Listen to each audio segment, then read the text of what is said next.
Just a short video here where we're going to look at logarithmic graphs, so graphs of logs. We've looked at the graphs of functions like 2 to the x and 5 to the x and e to the x. What about the graphs of log base 2 of x, log base 5 of x, or ln of x? Let's have a look. Okay, so let's just recap what some exponential graphs look like. If I draw y equals 2 to the x, it's going to look like this. So it's stuck to the x-axis over there, and it just flies up and up and up and up here. So that's y equals 2 to the x. I mean, y equals 3 to the x would look very similar as well. Okay, a little sneaky peek at next year. The inverse of 2 to the x is log base 2 of x, as previously discussed. Something from next year is that inverses, when you plot the graph of an inverse, it is always, and this is a lovely result, a reflection in the line y equals x. So I'm not going to spend any more time talking about why that is. We'll talk about that next year.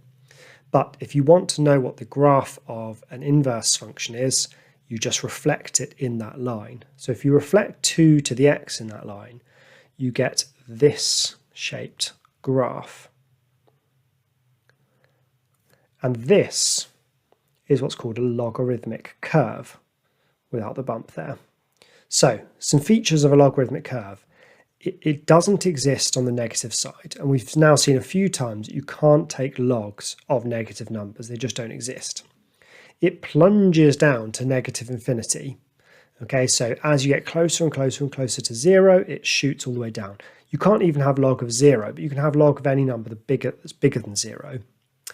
A logarithm will always go through, as long as it's not multiplied or has anything added to it, will always go through the point 1, 0. Because, for example, what's log base 2 of 1? Well, 2 to the power of what is 1? 2 to the power of 0 is 1. So that's why you always get that 1, 0 point.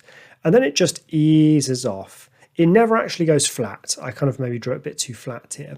It never goes totally flat, but it just flattens out. Just like this one never points straight up, it just gets steeper. So all logs look basically like that. The only difference is how steep they are. So, for example, a different logarithm like log base 5 of x, what's that going to look like? Well, it's just going to be a bit shallower here. It's just going to flatten out more steeply like that. So log base 5 would look like that, just like log 5 to the x would just be steeper here. But they always have that sort of shape. All right, let's have a look at a little question. Sketch the graph of ln of x plus 3, indicating the exact coordinates of any points where it crosses the coordinate axes.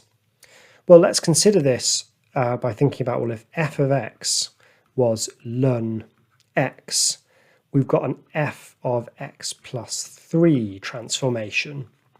So what is that? Well, if you remember my prisoner method, inside the brackets, inside the prison, bad. It's a movement side to side. You'd expect it to move 3 to the right. Does it? No, it goes 3 to the left. So this is taking ln x and shifting it 3 units to the left. Little sketch, just a rough sketch, not part of my official answer. Ln x is just another log to the base e. So it's got the classic log shape, which is this. It's going to get moved 3 units to the left. So I draw my axes. And now this logarithmic shape here is just going to get moved over to the left.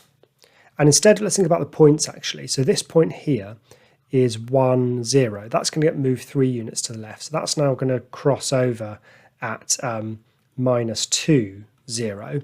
And there was an asymptote here. The asymptote was the y-axis. So that asymptote will get moved 3 units to the left as well. So we've got an asymptote here of x equals -3. So I just need my log shape coming up, going through that point, flattening out, never going completely flat, but just getting less and less and less steep. What's this point though? Well, that's just what we get when x equals 0. So when x equals 0, y is ln of 0 plus 3, which is ln 3. And it said indicate the exact coordinates. So x equals 0, y equals ln 3. Don't work out what ln 3 is on the calculator because it wanted the exact coordinates. All right, so a little look at log graphs. We'll look at those more next year, but it's good to know roughly what they look like this year as well. All right, see you in the next video.